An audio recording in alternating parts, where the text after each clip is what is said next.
Hey guys, welcome to my third video in a three-part series that I've been doing that is addressing the top 3 struggles people have when trying to live their life their way.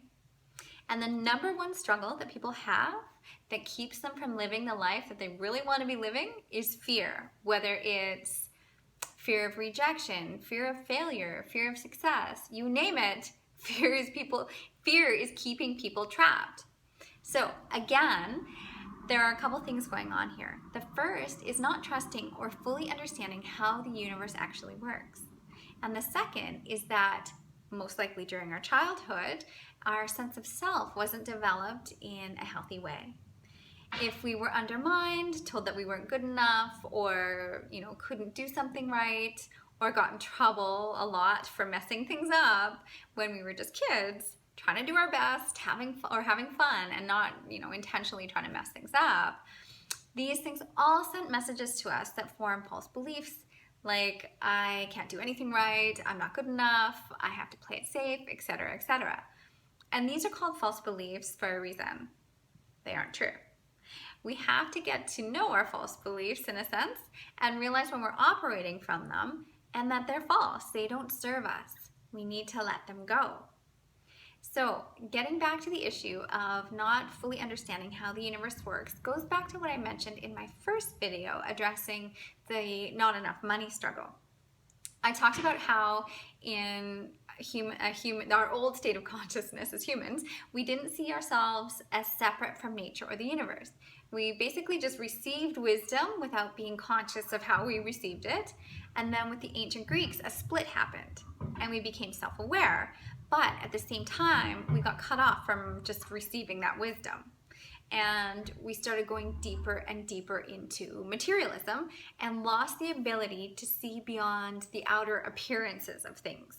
We stopped understanding how the universe actually works, and we forgot that, as Florence Scovel Shinn says in her book, The Game of Life and How to Play It, that nothing stands between man and his highest ideals and every desire of his heart but doubt and fear. When man can wish without worrying, every righteous desire will be instantly fulfilled. And again, this comes back to understanding the difference between attraction and resonance, between being stuck in what's called emanation, which is basically a group mentality and means being stuck in tradition and doing the same things over and over again because that's how it's always been done. And then between that and breaking into an evolutionary path, which is essentially following your destiny. And it can be tough to break out on your own and essentially turn your back on what's always been done, whether it actually works well or not, and forge your own way.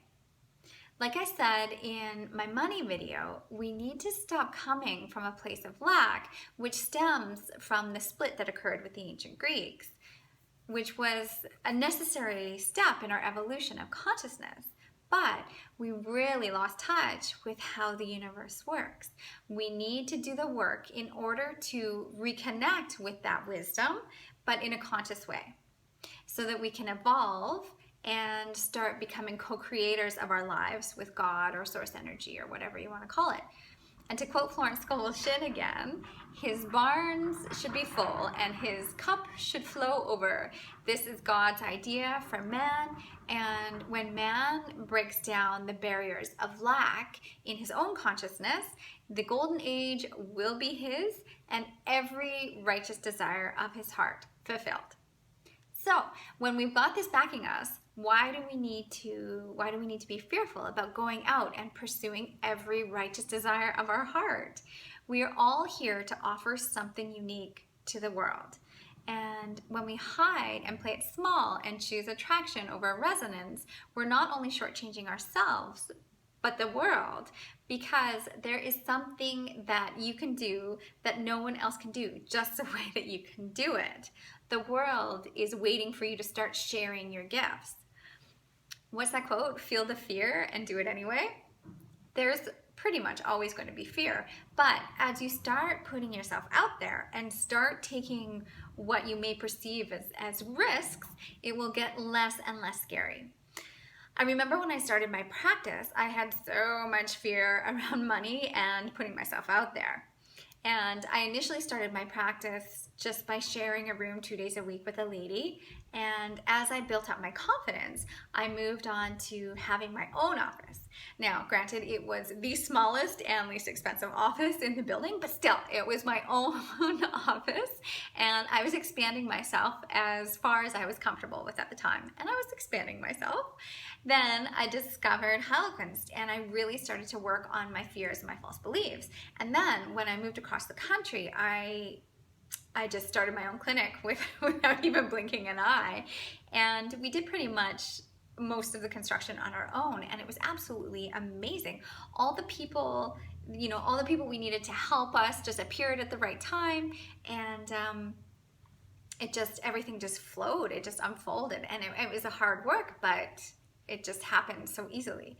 So when you start to look at these examples as proof that the universe will conspire to fulfill every righteous desire of your heart, the fear lessens. You can take that leap and know that there will be something there to catch you, essentially. So I hope this video has inspired you and given you some great tips, and I will be talking to you soon. Have a great day.